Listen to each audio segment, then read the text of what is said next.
Զրուցում ենք քաղաքագետ Ստեփան Դանիելյանի հետ։ Պարոն Դանիելյան, ամեն անգամ իշխանությունը եկեղեցու դեմ մի գործընթաց, որ սկսում է, մենք մտածում ենք, որ դա է կարմիր գիծը ու դրանից հետո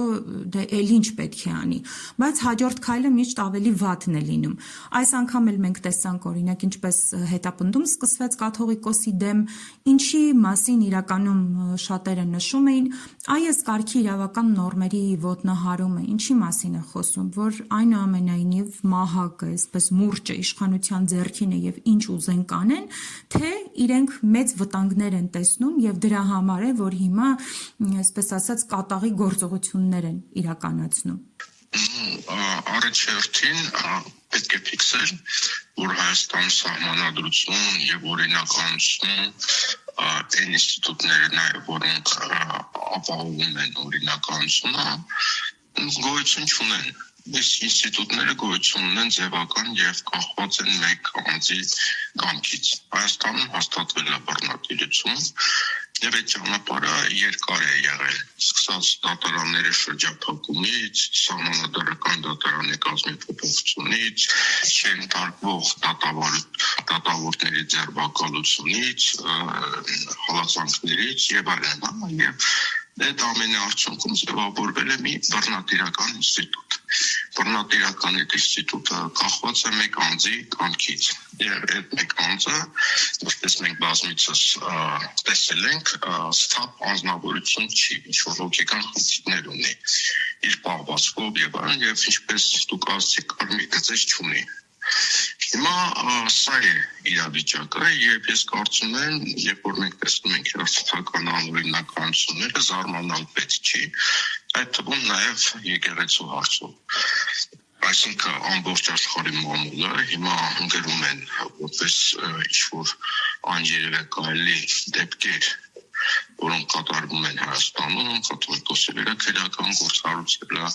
եպիսկոպոսների ձերբակալությունը, պետական եկեղեցական ունեցվածքի բռնավետ, գանձում ըստեյության, դատարանի միջոցով կարգավորված արված հոգևորականների վերականգնումը, այս абսուրդի ժանրից է եւ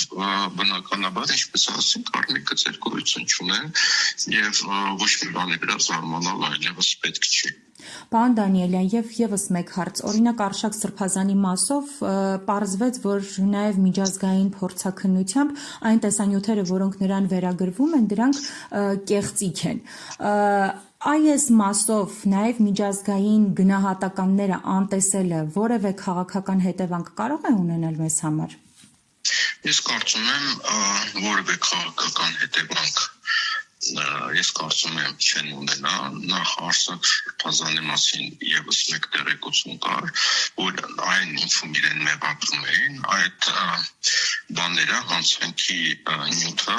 վերացել է, իրեն մեղադրում են, որ իր գրպանում գտել են ինչ-որ թմրանյութ եւ այլն, թմրանյութներ չկա։ Եվ մի խոսքով եւ նաեւ այդ տեսանյութի հետ կապված, որ դա AI միջոցով սարքած տեսանյութեր, դա ոչինչ չի փոխում, որտեղ այն միջազգային ինստիտուտները, որոնք որոշում են ինչն է օրինական, ինչը չի օրինական, մարդու իրավունքների խախտումը, անկախ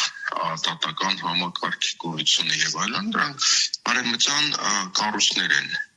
Եվ այդ արևմտյան կառույցների ղեկավարները հայտարարում են, որ իրենք պաշտպանում են Նիկոլ Փաշինյանին։ Այսինքն այստեղ աշխարհաքաղաքական խնդիր է դրված, եւ երբ որ դրվում է աշխարհաքաղաքական խնդիրներ, այդ նորմերը դառնում են ոչինչ։ Սա է, որը կատարվում է Հայաստանում, եւ միայն Հայաստանում չի կատարվել դա։ Պարոն Դանիելյան, մենք անընդհատ խոսում ենք, որ պետք է եկեղեցու կողքին լինենք, պայքարենք եւ այլն, ինչպես եք պատկերացնում ի վերջո այդ պայքարը, դա պետք է լինի իրավական պայքար, թե այնուամենայնիվ քաղաքացիական ճնշում պետք է լինի նաեւ։ Իրավական պայքարի մեխանիզմները արդեն ոչնչացված են Հայաստանում։ Այսինքն իրավական պայքարը նշանակում է